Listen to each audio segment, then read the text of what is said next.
So today we're introduced by the great story in the gospel about Jesus walking on the water. Now we know the general interpretations of this particular reading from Matthew. You know, ye of little faith, and when you doubt your faith, you can sink, and to trust me, I shall save you. That through the tumult of life, that God's presence, when you least expect it, will astound you with God's presence.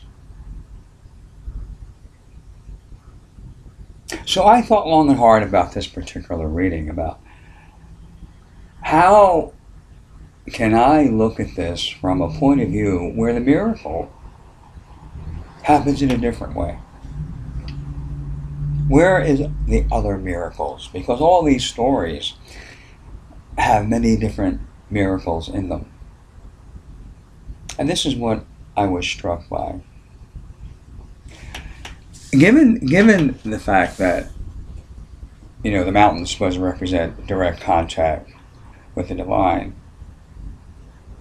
let's get real about just the idea that someone in the gospel reading, Jesus goes to the mountaintop, stands and prays in the middle of a storm. Who is going to go to a mountaintop in the middle of a thunderstorm and pray? In the meantime, back at the sea, we have the apostles in a boat who are literally being thrown hither and thither. Matthew's screeching out to Luke, be careful, don't lose your balance. Grab that mast. Be careful, don't lose your hat. Luke, calling each other's name out to make sure that they all stayed afloat. Now, here's a thunderstorm. Jesus knows that his disciples are in a boat in the storm. If you were home alone because you needed time away from your family, and we all do, and you got news that they were in the middle of a storm, you would not stand still. You would do anything to get to them. Anything. You would walk on water. Believe me, somehow you would find a way to save your family. Now the disciples are thinking, oh, you know, hey, Jesus goes to pray on that mountain, and that's our tradition. The mountain is a holy place, but he's going to get struck by lightning. We better, you know, make sure he's okay. So Jesus is thinking, how are my disciples doing in the middle of a storm?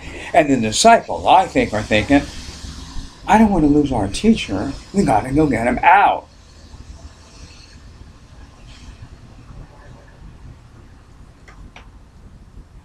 So Jesus goes to the disciples. And the disciples are trying to figure out how to get to Jesus. Jesus is figuring out how to get to his disciples. And the disciples are figuring out how to get to Jesus.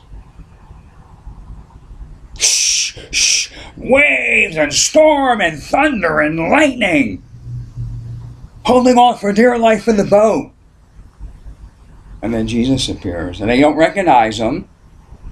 It's a ghost. It's a ghost. It must be a ghost. And Jesus answered, it is I. Meaning, my name is do not be afraid. I am here with you. The great biggie in our tradition is God. I am God there with you always. Did that stop the storm? The raging sea, the tumultuous waves, the chaos, the fear. Did that stop? the storm? Even after Jesus names his mission? Nah. All right, so Peter calls out and says, I order you, hey buddy, let me walk with you. And I don't know what Jesus was thinking. Maybe if there is a demonstration of a disciple's faith, there will be salvation. What happens? All right, come on. And Peter walks, but only so far, and sinks. Yeah, and we know the story about, oh, ye of little faith, I will be there to save you and pull you out. And those things are all good and all true. And they're part of the interpretation of that story. So Peter walks a little bit on the water. Did the storm stop? No. Tumultuous waves, a violent wind, thunder and lightning. Walks a little bit through that. And then he falls in. All right, and Jesus reaches out and grabs him. Oh, ye of little faith. How did you let your fear get the best of you? We know that part. Did the storm stop?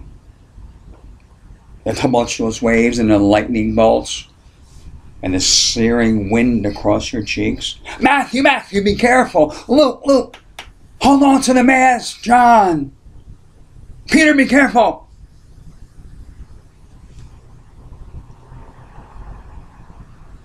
So there they are. Jesus lifts them up. And what are they doing? Standing next to each other? Shh, shh, shh. Did the storm stop? No. So now I can't imagine how they both walked back to the boat. Now maybe Jesus was walking nice and calm, because he's got that divinity about God's presence that permits them together side by. Maybe he was piggybacking him. Maybe he was dragging him. Maybe he was using Peter as a surfboard. Who knows? But somehow they had to get from where Jesus grabs him and the storm still is going on, and they walk back to the boat.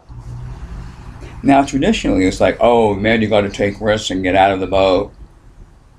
You got to get out of the boat in order to, out of your safety zone. There was no safety zone. The boat was the tumultuousness of life, period. And no matter what Jesus did in this moment, reaching out and pulling him up, saying that I am who am, did not quiet the waters. The waves are moving up. The lightning is coming down. The wind is striking your face. Paul, watch out. Luke, be careful. Bucket out the water. Where's Peter going?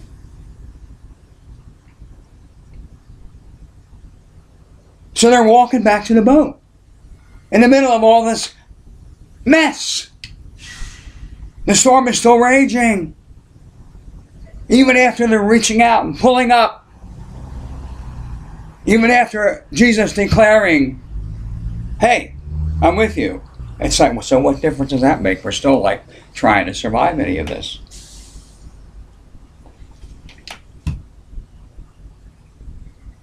When they get back in the boat. When they get back in the boat. However, Peter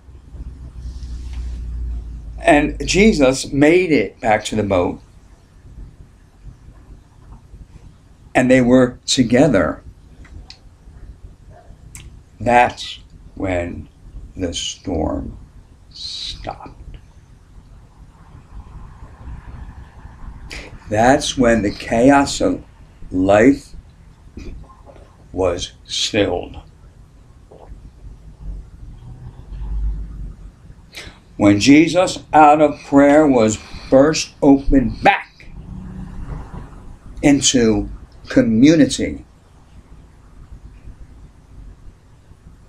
and rejoin Peter back into the boat of community was the water still. And in that stillness and from that stillness, that Jesus restores us to the boat of community so we may move forward with the message of community. That Jesus partners with us in community. That is the miracle. And that is when the storm stopped. And that is when the disciples say, in my translation, this is surely a Son of God. And who else was the Son of God in that story, in community? They were all sons of God. They were a family that calmed the storm. They were a fellowship that stilled the waters. They were the community of support that Jesus gathers us into. That is the miracle. My walking on water wasn't a miracle.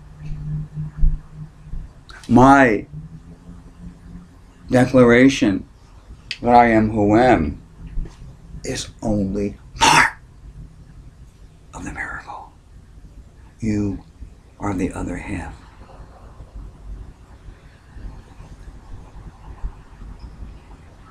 So I come from God, from prayer. I come from the middle of God's heartbeat. And then I become God's heartbeat in the community.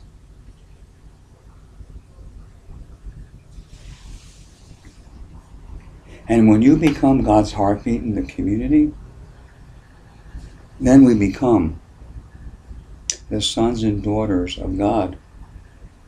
And we can call ourselves the family and the people of God.